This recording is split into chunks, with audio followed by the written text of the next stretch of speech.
Hello guys, welcome back to Kanun Shala. I'm Amanda for current affair and legal GK and we are back with our new video. So guys, आज हम पढ़ने वाले हैं about the legal section and आज हम पढ़ेंगे about the schedules of the Indian Constitution. तो जैसे कि आपको पता है कि जो शेड्यूल्स है हमारे कॉन्स्टिट्यूशन के वो भी एक इम्पॉर्टेंट पार्ट है in our constitution and the framing of our constitution. ठीक है, तो मेनली हम पढ़ेंगे 12 शेड्यूल्स एंड ऑल्सो उन शेड्यूल्स में क्या दिया है। So let's start with our video. तो जो हमारा फर्स्ट शेड्यूल है वो रिलेट करता है with the states and there territories. तो इसमें स्टेट्स के बारे में, उनके टेरिटरीज के बारे में and how you can amend दो स्टेट्स, द बॉर्डर ऑफ दो स्टेट्स, इन सब ये सब चीजें कहाँ दी है हमारी फर्स्ट शेड्यूल में। सेकेंड है names of the union territories and their extent. तो हमारी जो इंडिया है उसमें कौन से जो लीगल स्टेट्स है, मीन्स जो इंडिया है उसमें जो स्टेट्स हैं एंड द यूनियन टेरिटरीज हैं, किन किन को स्टेट्स माना गया है, किसको यूनियन टेरिटरीज माना गया है, कौन सी यूनियन टेरिटरीज कब ज्वाइन की गई थी, कब ऐड की गई थी ना कॉन्स्टिट्यूशन, ये सब दिया है हमारा फर्स्ट शेड्यूल में। अब अगर हम बात करें सेकेंड शेड्यूल की, तो सेकेंड शेड्यूल में दिए गए हैं provisions relating to the emoluments, allowances and privileges. किसके? जो हमारे प्राइम मिनिस्टर्स, प्रेसिडेंट्स एंड जितने भी पार्लियामेंट मेंबर्स होते हैं उनके, उनको क्या इमोल्यूमेंट्स मिलते हैं, क्या अलाउंसेस, उनके पास क्या क्या प्रिविलेजेस होते हैं, ये सब दिए हैं हमारे सेकेंड शेड्यूल में। अगर हम थर्ड शेड्यूल की बात करें तो यहाँ आता है forms of oaths and affirmations, की जो ओथ्स एंड अफर्मेशंस है वो किसको कौन दिलाता है। काफी सारी जगह प्रेसिडेंट्स दिलाते हैं, काफी सारी जगह प्राइम मिनिस्टर दिलाते हैं एंड एक सीरीज की ओथ्स कैसे लिया जाता है। तो थर्ड शेड्यूल में हमारा ओथ्स एंड अफर्मेशंस के बारे में दिया गया है। फोर्थ शेड्यूल की अगर हम बात करें तो यहाँ पे allocation of seats in the council of states.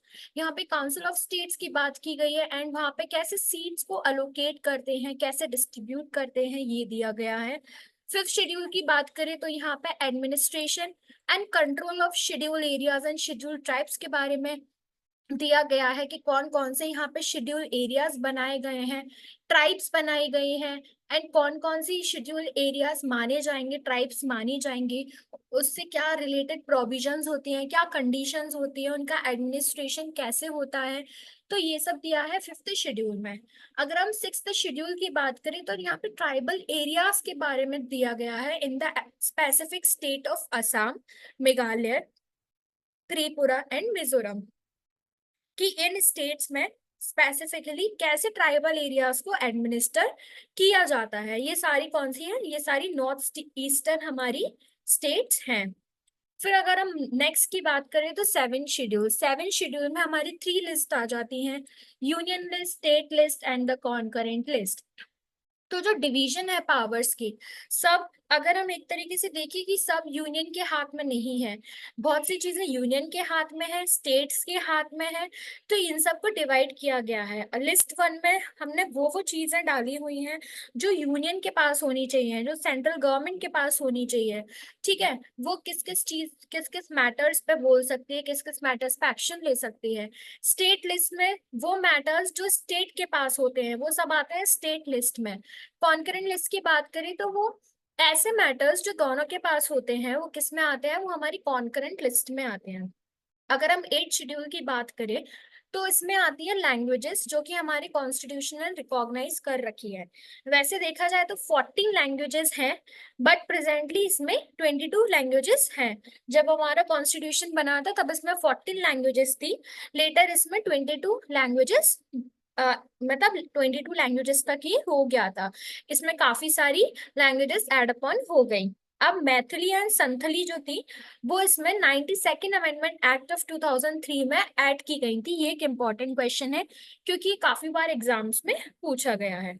अगर हम 9 शेड्यूल की बात करें तो acts and regulations originally 13 but presently 282, जो एक्ट्स एंड रेगुलेशंस है dealing with the land reforms. तो हम 9 शेड्यूल में बात करते हैं about the land reforms and the zamindari system. आप इसको ऐसे याद रख सकते हो, 9 schedule that is zamindari system.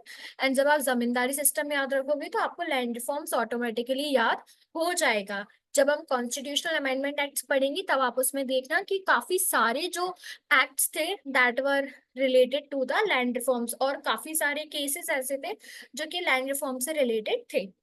फिर 10th शेड्यूल में हम पढ़ते हैं anti defection law, that is disqualification of the members of parliament and state legislature on ground of defection. हम मतलब स्टेट लेजिस्लेटर के मेंबर्स को और या पार्लियामेंट के मेंबर्स को किस ग्राउंड्स पे उनको डिफेक्ट कर सकते हैं, ठीक है, on the grounds of defection, किस ग्राउंड्स पे उनको डिस्क्वालीफाई कर सकते हैं। ये ऐड किया गया था 52nd अमेंडमेंट एक्ट ऑफ 1985, ठीक है। फिर आता है 11th शेड्यूल। 11th शेड्यूल में आता है पंचायत की क्या पावर्स होनी चाहिए, क्या अथॉरिटीज होनी चाहिए, क्या रिस्पॉन्सिबिलिटी होनी चाहिए पंचायत की।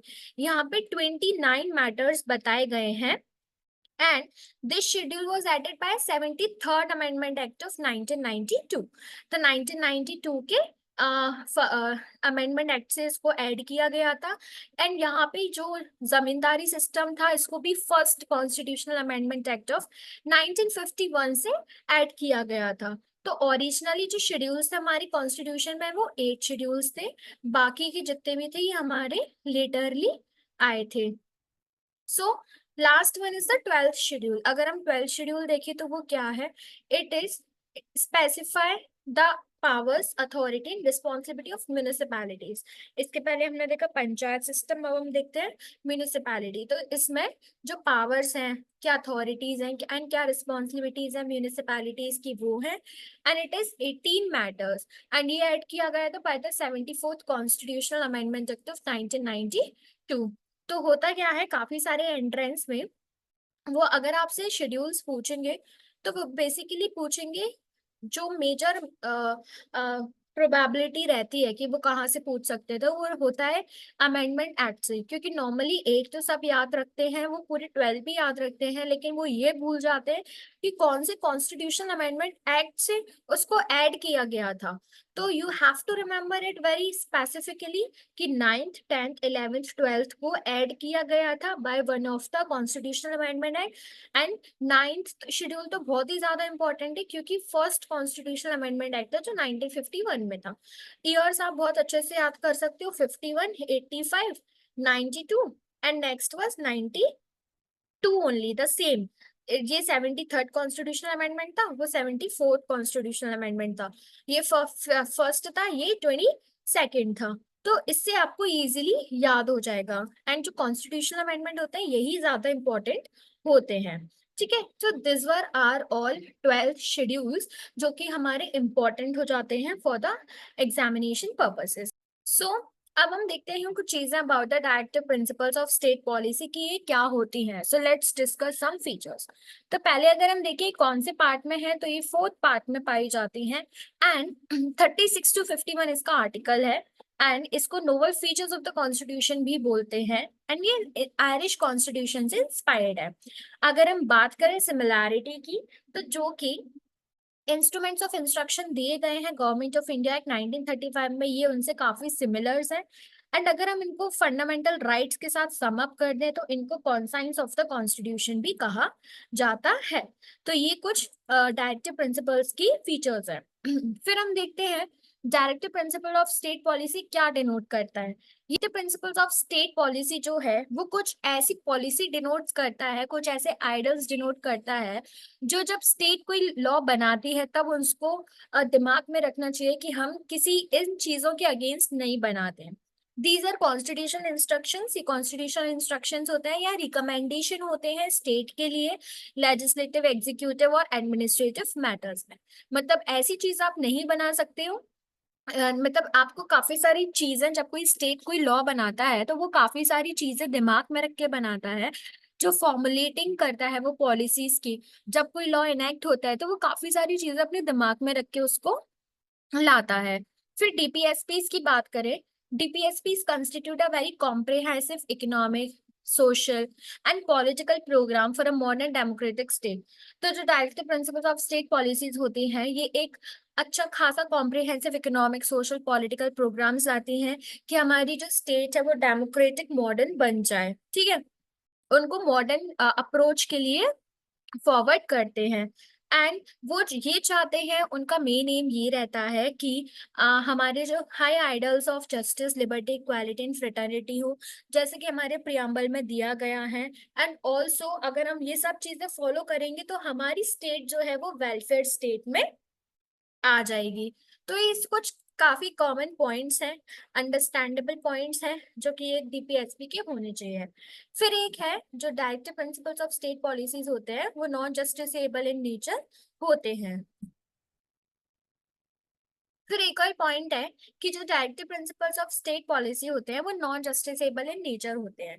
इसका मतलब ये एनफोर्सेबल बाय द कोर्ट नहीं होते हैं for their violation, therefore the government cannot compel to implement them. Nevertheless, the constitution itself says that these principles are fundamental in the governance of the country, and it shall be the duty of the state to apply these principles in making laws. अगर जो directive principles of state policies होते हैं, अगर कोई उनको follow नहीं करेगा तो स्टेट उसके लिए कोर्ट में नहीं जा सकते हैं। जैसे कि फंडामेंटल राइट्स के केस में होता है, अगर किसी का फंडामेंटल राइट वायलेट होता है तो वो उसके लिए सुप्रीम कोर्ट में जा सकता है बाय इशूइंग द रिट। लेकिन ऐसा डीपीएसपी में नहीं होता है, इसलिए इनको नॉन जस्टिसेबल इन नेचर बोलते हैं।